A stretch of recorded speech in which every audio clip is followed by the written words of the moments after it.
Bonjour à tous, bonsoir à tous, ici Angelo pour une nouvelle vidéo, nouvelle semaine sur Terre. J'espère que vous allez bien, chers amis. Cela fait un petit moment que je n'ai pas posté de vidéo car je suis complètement sous l'eau, extrêmement chargé. D'ailleurs, je serai probablement amené désormais à faire une vidéo par mois ou deux vidéos par mois, une vidéo tous les 15 jours, une vidéo par semaine. Avec tout le travail que Dieu m'envoie, je ne peux absolument pas. D'autant plus que j'ai toujours la traduction de mon livre en anglais à terminer, donc trop de travail, donc toutes mes excuses, chers amis, j'essaie vraiment de faire au mieux. Là, j'ai réussi à trouver un petit peu de temps, et c'est la raison pour laquelle je fais cette vidéo. J'ai voulu parler dans cette vidéo de concepts que j'appellerais des lieux communs spirituels, que j'entends assez régulièrement en France, dans certains cercles spirituels, et que j'entends beaucoup aux États-Unis.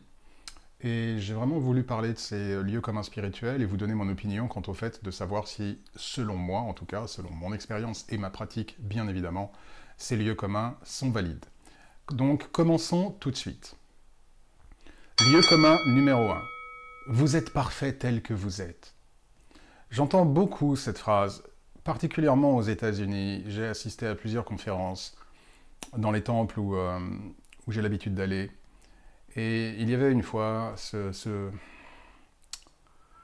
motivational speaker. Je ne sais pas comment trop traduire ça. Vous savez, ce sont les gens qui font qui basent en fait leur activité et leur discours pour vous motiver. Genre, vous êtes le meilleur, vous pouvez réussir, ayez envie de gagner comme vous ayez envie de respirer. Hein, vous voyez, ce genre de choses. Et je ne porte aucun jugement à cette pratique. Ça fait du bien aux gens, ça donne du tonus, ça donne de la pêche, ça peut effectivement aider à avoir confiance, pardon. Mais durant le discours de cet individu, et j'ai entendu ça en France également, on m'envoie des vidéos parfois et j'ai retrouvé cette pensée, quant au fait que vous êtes parfait tel que vous êtes. Vous êtes la perfection. Et non, vous n'êtes pas du tout la perfection. Je ne suis pas du tout la perfection. La perfection n'est pas de ce monde. Nous ne sommes pas parfaits tels que nous sommes, et c'est bien la raison pour laquelle nous décidons de venir nous incarner. L'âme est parfaite. Lorsque nous sommes aux cieux, tout est parfait. L'incarnation, par définition, du fait de la dualité âme, âme, partie spirituelle, corps physique, ego, passion, désir, dans le corps physique, et toutes les interactions que cela peut générer, aboutissent à tout sauf à de la perfection. Donc nous ne sommes pas parfaits tels que nous sommes, ni physiquement, ni mentalement, ni émotionnellement, ni spirituellement. Si nous étions parfaits, nous n'aurions absolument pas besoin de venir sur Terre. Si nous venons sur Terre, c'est justement, comme je pense l'avoir déjà dit, polir. Excusez-moi, je suis assez fatigué ce soir. Polir, peaufiner notre diamant. Or, ce diamant est brut. Il est présent, il est effectivement en nous. Nous représentons ce diamant, puisque nous sommes évidemment attachés à notre âme qui, elle, est parfaite. Mais il s'agit encore d'une pierre brute qui n'est pas suffisamment affinée. Et le but de l'incarnation terrestre est justement de retirer des couches de pollution, de retirer des couches d'imperfection. C'est la raison pour laquelle les saints sont parvenus, ont réussi à atteindre l'état de sainteté, l'état de perfection, qui dès lors les épargne de devoir revenir s'incarner sur Terre, sauf s'ils le souhaitent, ou sauf si Dieu le désire, pour qu'il puisse guider l'humanité. Mais en tout cas, ils n'ont plus d'obligation, en tant que tels, de revenir poursuivre le cycle des incarnations. Mais nous n'avons pas atteint la perfection. Donc nous ne sommes pas parfaits. Et le problème que je vois dans cette idéologie, comme avec beaucoup d'idéologies quelque peu New Age, est une fois de plus de donner l'illusion à l'individu qu'il est plus que ce qu'il est. Et pour moi, il y a un véritable problème d'ego et un manque d'humilité dans beaucoup de ces phrases. Je sais que certains d'entre vous seront évidemment en désaccord, il n'y a absolument pas de problème, vous êtes absolument libre d'exprimer votre désaccord dès lors qu'il est fait avec respect, bien évidemment, respect du débat et respect de la différence. Mais dans la manière que j'ai de voir les choses, mais cela vient évidemment du chemin spirituel divin qui est le mien, qui est au contraire complètement fondé sur l'humilité, on s'efface devant Dieu. Nous ne sommes que des conduits de Dieu, nous ne sommes que des prétextes au travers de nos interactions avec les autres de diffuser la lumière de Dieu. Donc, le fait de dire « tu es parfait tel que tu es », une fois de plus, je comprends la vertu d'une telle phrase. Cela permet à une personne de se sentir mieux dans sa peau, mieux dans son corps, mieux dans sa tête.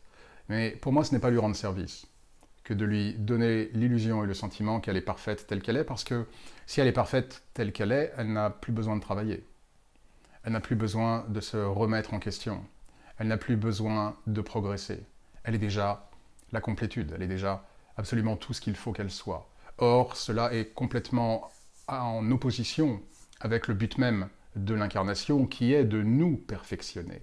Donc vous voyez, on n'est pas du tout dans cette même dynamique. En revanche, vous avez choisi la vie parfaite et le meilleur véhicule physique, avec tous vos attributs, pour progresser. En ce sens-là, oui, le choix que vous avez fait, choix de vos parents, choix du pays, choix de votre destinée, choix de votre enveloppe corporelle, choix des points forts et des points faibles qui seront ceux de votre personnalité, tout ceci est parfait. Parfait, non pas de manière structurelle, mais de manière conjoncturelle. Parfait au regard du but que votre âme s'est fixé avant l'incarnation. Donc si vous faites 1m50, il ne sert à rien pour vous de pleurer tous les jours de votre vie en disant « j'aurais voulu faire 1m70 », parce que justement, ce qui va vous permettre d'avancer dans cette vie, c'est que vous fassiez 1m50.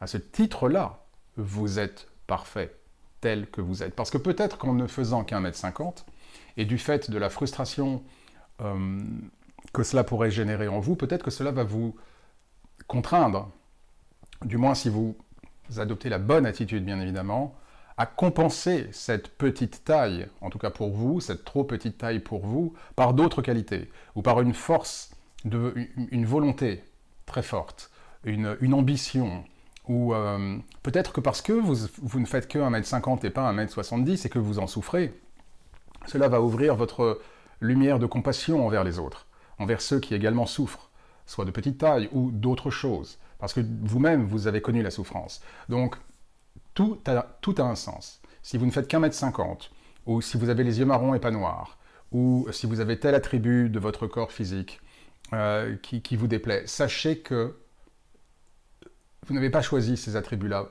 au hasard, et qu'au contraire, ces attributs-là, une fois de plus qu'ils soient physiques, ou que ce soit en termes de personnalité, par exemple, ou de points forts ou de points faibles, n'ont pas été dictés pour vous rendre malheureux et misérable, mais pour vous pousser à en faire quelque chose et à utiliser cela. Je prends toujours l'exemple de Michel Petrucciani. Michel Petrucciani, rien ne pouvait garantir qu'il deviendrait le fantastique pianiste qu'il est devenu. Ou Ray Charles étant aveugle, rien ne pouvait nécessairement indiquer qu'il allait avoir la carrière qu'il a. Donc comprenez bien que Michel Petrucciani ne serait peut-être, et voire même très certainement pas devenu l'immense pianiste qu'il est devenu, s'il n'avait pas ces attributs-là. Ray Charles, s'il n'avait pas été aveugle, peut-être aurait fini à travailler dans un bureau. Bref, tout a un sens. Donc acceptez-vous effectivement tel que vous êtes. Le véhicule que vous avez choisi et les circonstances de votre vie qui sont les vôtres, pays, époque, famille, bien évidemment, orientation sexuelle, j'ai encore eu le cas d'une personne qui m'a dit souffrir du fait qu'elle était homosexuelle, et évidemment j'ai eu des mots de réconfort pour cette personne. Et je me suis expliqué plusieurs fois sur cette chaîne à quel point l'homosexualité n'avait rien de monstrueux, qu'elle était parfaitement en ligne avec les lois de Dieu et avec l'incarnation, bien évidemment. Donc acceptez-vous tel que vous êtes, mais dire vous êtes parfait tel que vous êtes, non.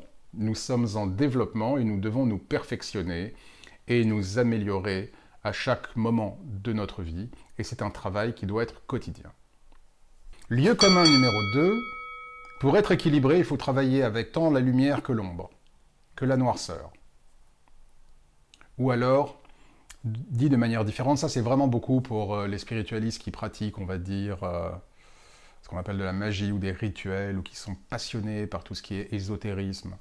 Mais d'autres manières de dire la chose pourraient être embrasser votre noirceur, embrassez vos démons, apprenez à aimer vos démons.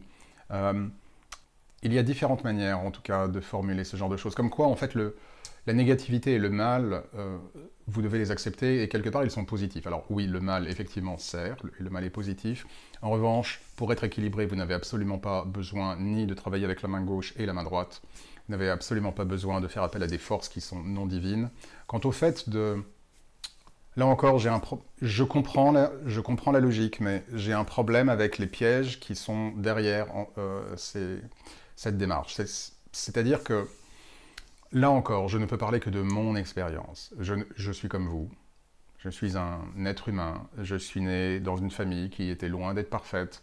J'ai connu beaucoup de drames et de difficultés émotionnelles lorsque j'étais enfant, adolescent, durant ma vie. J'ai eu beaucoup d'épreuves. Et si vous voulez, je n'ai jamais éprouvé le besoin d'embrasser mes démons, ou d'accepter ma noirceur, ou de me plonger là-dedans justement pour mieux la comprendre et pour mieux m'en libérer. Non, ce qui m'a sauvé et ce qui m'a permis de liquider ce qui devait être liquidé, en tout cas jusqu'à ce jour, je continue à faire un travail évidemment quotidien. Je suis loin d'être un saint, je suis loin d'être parfait, sinon je ne serais pas ici. Donc le travail est permanent. Mais ce qui m'a permis en tout cas de liquider beaucoup de choses qui auraient pu effectivement être problématiques pour moi émotionnellement ou psychologiquement dans ma vie, a été Dieu, a été vraiment ma spiritualité. Et là, je n'ai pas eu besoin de plonger dans la noirceur, je n'ai pas eu besoin d'accepter ma noirceur, de la revendiquer, de faire face à elle.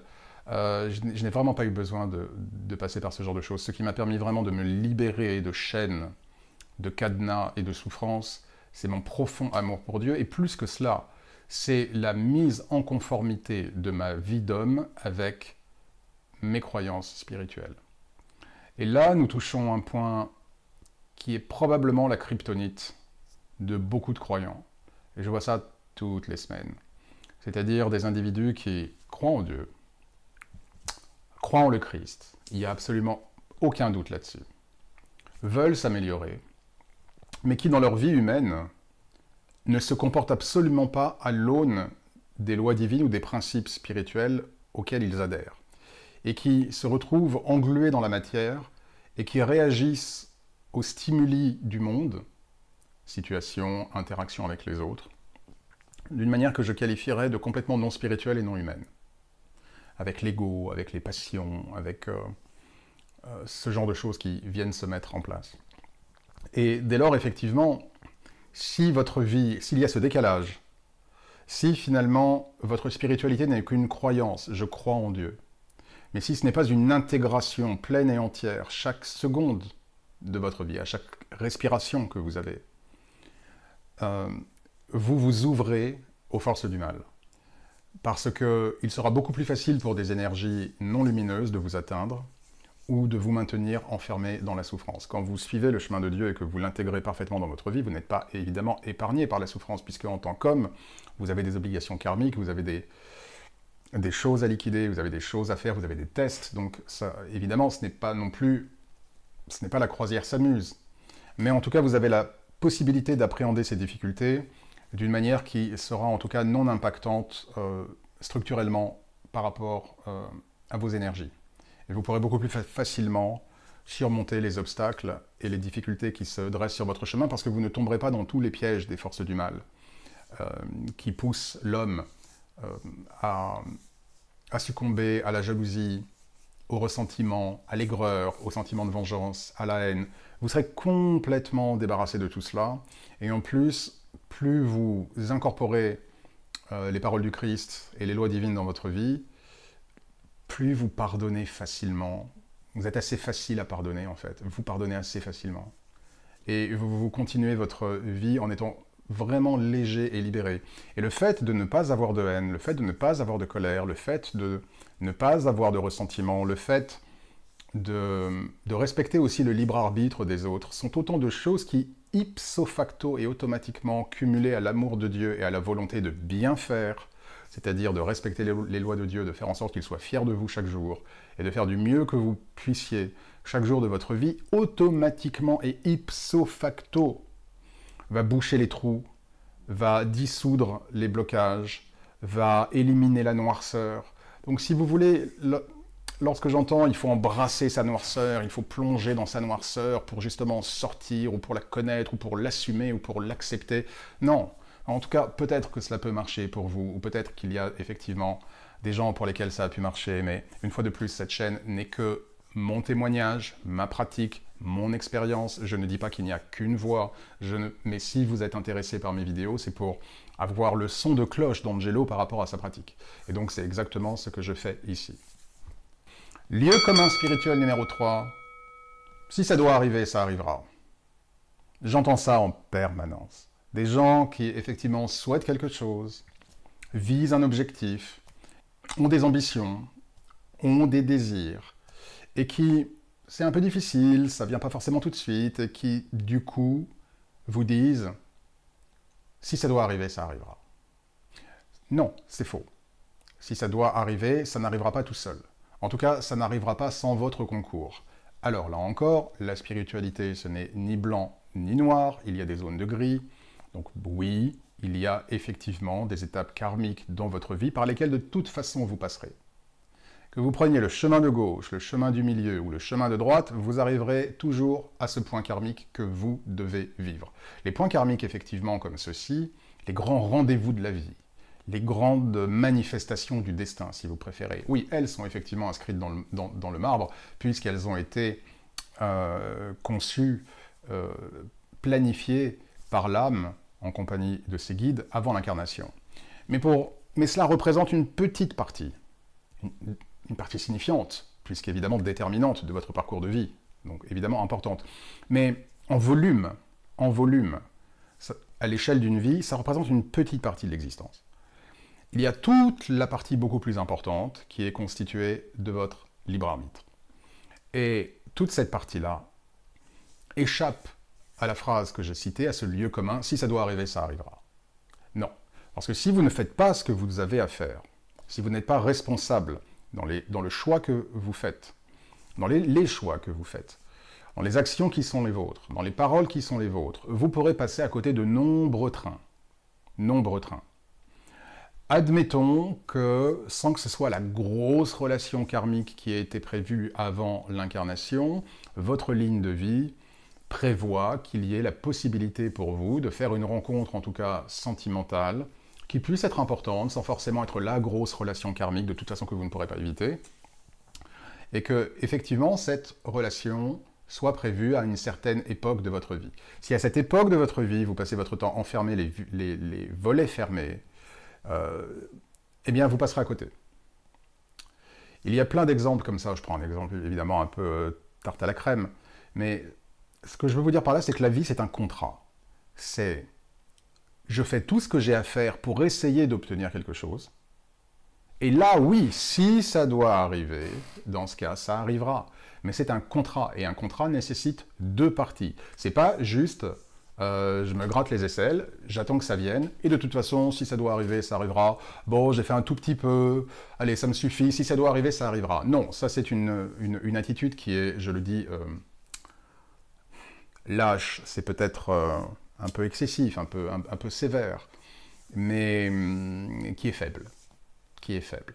Non, battez-vous pour les objectifs qui sont les vôtres, et une fois que vous êtes persuadé que vous avez fait tout ce que vous pouviez pour obtenir quelque chose, là, effectivement, vous pouvez lâcher prise et dire « j'ai rempli ma part de contrat. Maintenant, si ça doit arriver, la vie va remplir la sienne. » Lieu commun numéro 4. La loi d'attraction vous permet d'avoir tout ce que vous voulez. Si vous voulez quelque chose, il faut que vous désiriez cette chose. Il faut que vous vouliez l'avoir et que vous utilisiez justement la force de votre cerveau, vos forces mentales, et vous pourrez obtenir tout ce que vous voulez. C'est faux. C'est faux. Exemple, j'aurais voulu être pilote de chasse quand j'étais petit. Eh bien, je suis nul en maths. Je suis nul en physique. Mais vraiment nul. Bah, pas nul, mais j'étais vraiment mauvais en maths, j'étais mauvais en physique, en plus je suis myope. J'aurais pu utiliser la loi d'attraction dans tous les sens, je ne serais jamais devenu pilote de chasse. Jamais.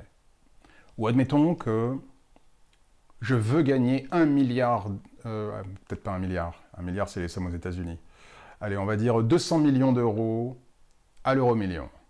Ok, essayez. Et j'aime cet objectif pour vous. Essayez. Mais on en reparle dans quelques années. À l'inverse, il y a des personnes qui jouent au loto et à la loterie et qui ne pratiquent pas cette loi d'attraction et qui gagnent l'argent. Ce que je veux dire par là, c'est que, oui, là encore, ce n'est pas tout blanc, ce n'est pas tout noir. Je ne jette pas tout à la poubelle. Il peut y avoir des zones de gris. Bien évidemment que le monde est une réflexion de comment vous le percevez et de ce que vous voulez en faire. Là-dessus, il n'y a pas de sujet. La puissance de l'esprit, il n'y a pas de sujet.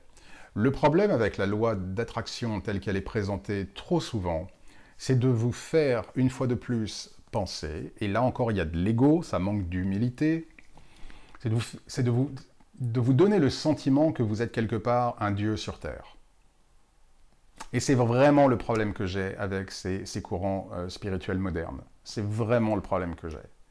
Il ne faut pas vivre sa vie comme une victime, bien évidemment, mais pour autant, il faut connaître les limitations qui sont les nôtres, pour essayer évidemment de les dépasser, de les franchir, mais nous ne sommes pas des dieux sur Terre, ou nous ne sommes pas des dieux en devenir. Non. Nous sommes des êtres humains des âmes incarnées en tant qu'êtres humains à l'occasion évidemment de cette vie, et qui faisons au mieux pour, comme je l'ai dit, polir notre diamant, développer notre lumière divine, notre proximité avec Dieu et notre perfection, de telle sorte à ce que nous n'ayons plus besoin de continuer notre développement spirituel en revenant sur Terre, mais sur d'autres plans. Donc nous ne sommes pas des dieux. Et le fait de donner le sentiment à un individu qu'il peut obtenir tout ce qu'il veut, juste en le souhaitant, là encore, c'est un courant qui est très proche, voire très similaire, du discours du serpent, des forces du mal. Fais ce que tu veux, tu es ton propre Dieu, ni Dieu ni maître, fais ce qu'il te semblera bon, etc., etc. Non, nous n'avons pas l'omnipuissance, nous n'avons pas l'omnipotence. Il y a par définition des freins qui vous empêchent d'obtenir tout ce que vous souhaitez, sans même parler du fait que vous puissiez douter, évidemment. Mais par exemple, pour prendre l'exemple du loto, et j'en parle d'ailleurs dans mon livre sur la prière, prière et loterie, un gain significatif au loto est un événement karmique important. Donc si cet événement karmique n'est pas sur votre ligne de vie, vous pourrez jouer autant que tous les jours, vous pourrez visualiser que vous gagnez 1 milliard tous les jours, ou 200 millions tous les jours, vous ne les gagnerez pas. Il y a des choses que vous ne pourrez pas faire dans cette vie, il y a des choses que vous ne pourrez pas avoir dans cette vie, parce que cela n'est pas inscrit dans votre plan de vie. Maintenant, vous pouvez essayer, évidemment, une fois de plus, d'atteindre des objectifs, et oui, vous pouvez utiliser la pensée créatrice et la pensée positive, et je ne dis pas que cela ne marche pas. Je mets juste un bémol quant à l'amplitude de manifestations que vous pouvez créer par votre seule volonté. Il y a des limitations karmiques qui vous empêcheront d'obtenir certaines choses, que peut-être vous aurez envie d'avoir sur cette terre. D'accord ? J'aimerais avoir un penthouse à Manhattan. Ben bon, c'est bien. Je vais avoir mon dream board. Vous savez, les Américains appellent ça un tableau des rêves, en fait, où ils mettent tout ce qu'ils veulent. Et je ne dis pas que, dans certaines mesures, cela ne peut pas marcher, mais non, vous ne pourrez pas avoir tout ce que vous voulez juste avec la puissance de votre esprit. Lieu commun numéro 5, et je l'avais déjà évoqué en live spirituel, vous avez tous les capacités spirituelles, les mêmes capacités spirituelles, elles sont juste endormies. Vous êtes tous des médiums, vous êtes tous des ceci, vous êtes tous des cela, c'est juste que vous ne le savez pas, ou que ces capacités sont endormies en vous et que vous ne les avez pas encore éveillées. Et là encore, cette idée de toute puissance. Voyez-vous le fil rouge qu'il y a par rapport à tous ces lieux communs spirituels que je suis en train d'indiquer, qui émanent principalement de New Age et de courants modernes, spirituels, c'est de donner l'illusion à la personne qu'elle est plus ce qu'elle est, que ce qu'elle est. Et de donner l'illusion à la personne d'une fausse, d'une illusoire omnipuissance et omnipotence.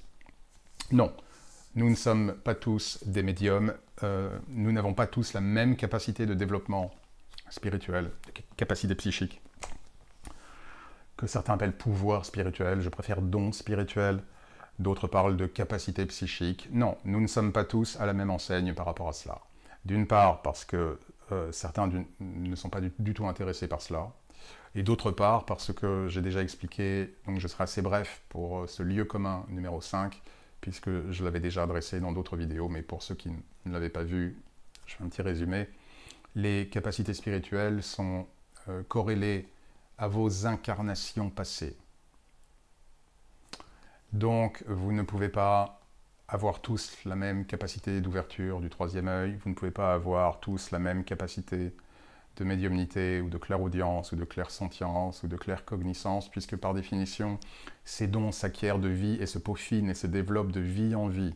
Et si une âme a eu une série d'incarnations plutôt proches de la matière, elle n'aura pas développé justement sa lumière spirituelle et les capacités divines qu'elle a effectivement en elle, puisqu'elle est issue de Dieu. De la même manière qu'une âme qui aurait au travers de multiples incarnations choisit justement de développer sa spiritualité, choisit justement de servir Dieu, car Dieu confère ses talents spirituels. C'est juste que beaucoup d'individus ne savent pas quoi en faire, ou ne sont pas prêts.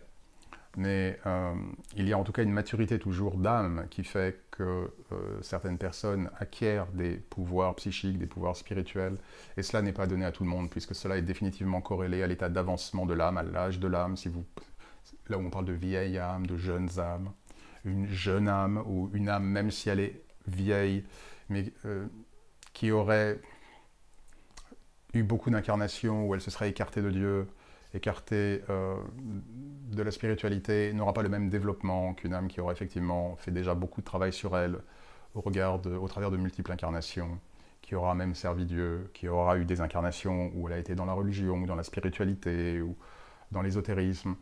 Par définition, tout cela sont des compétences qui s'acquièrent, que l'âme engrange au travers des incarnations, et où l'âme les a engrangées, ou elle ne les a pas engrangées.